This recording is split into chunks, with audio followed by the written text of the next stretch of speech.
नमस्कार। हस्तरेखा ज्योतिष के इस कार्यक्रम में आपका स्वागत है।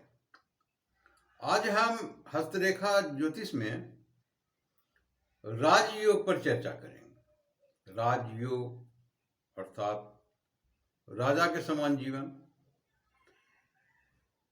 हर प्रकार के सुख सुविधाएं, तो उसी को राजयोग कहते हैं।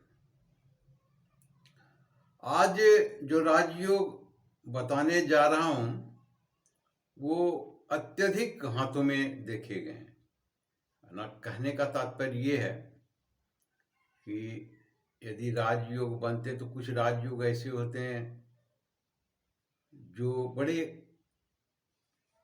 दुर्लभ, जिसे कहते हैं आप, दुर्लभ ये होते हैं हाथों में, बहुत कम लोगों के हाथों में। लेकिन ये ऐसे राजयोग हैं जो अधिकतर राजयोग जब बनते हैं तो वो उन हाथों में पाए जाते हैं, देखे जाते हैं।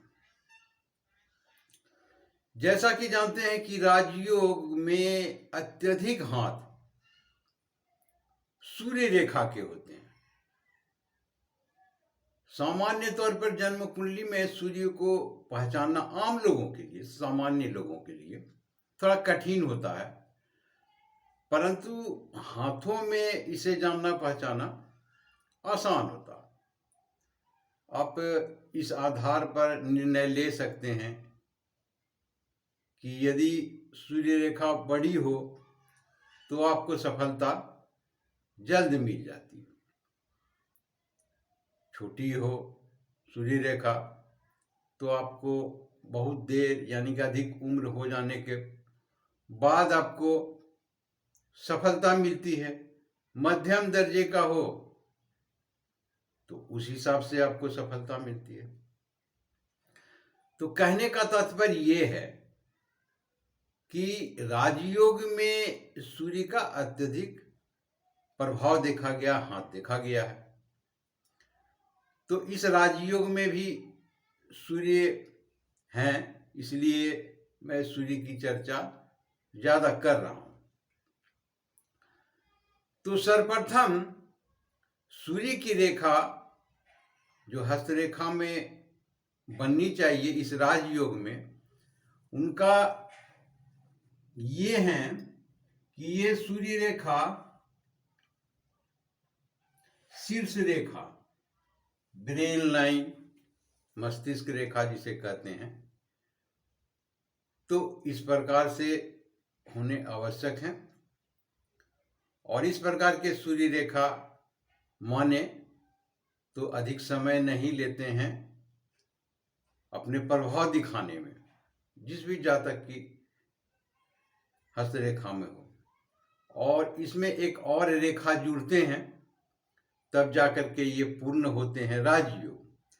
तो इसीलिए मैं कह रहा था कि ये सामान्य स्थितियां हैं, अधिक हाथों में देखी गई है, अधिक हाथों में पाई जाती है। तो दूसरा बनता है ये शीर्ष रेखा से ही निकलते हैं, जो जिसे सहायक रेखा भी कह सकते हैं। तो ये गुरु पर्वत पर, गुरु क्षेत्र पर जाते हैं और तब जाकर के ये योग पूर्ण होते हैं। वो किस प्रकार से बनते हैं इसे समझने का प्रयास करें। तो ये इसी तरह से शीर्ष रेखा से एक रेखाएं, ये मोटी मैंने बना दी है परंतु ये पतली रेखा होती है। इस प्रकार की रेखाएं, सहायक रेखाएं प्रायः पतली सी होती है।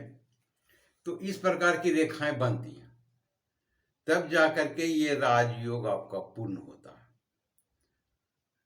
तो बाकी जो स्थितियां परिस्थितियां मैंने पहले भी बता दी है, उसकी व्याख्या करना उतना उचित भी नहीं है। तो वो सारी स्थितियां परिस्थितियों को देखते हुए हाथ की रेखाओं को आप पढ़ सकते हैं, जान सकते हैं। ये दो ही रेखाएं हैं इस राजयोग के लिए। तो इसीलिए मैंने कहा कि ये अत्यधिक हाथों में देखे गए और खास करके मध्यम वर्गीय परिवार में इस प्रकार की रेखाएं अत्यधिक पाई जाती है, देखी जाती है। तो ये था एक छोटा सा वीडियो राजयोग के लिए। आशा करता हूँ आपको अच्छा लगा होगा, आपने पूरा वीडियो देखा। इसके लिए बहुत बहुत शुक्रिया, धन्यवाद।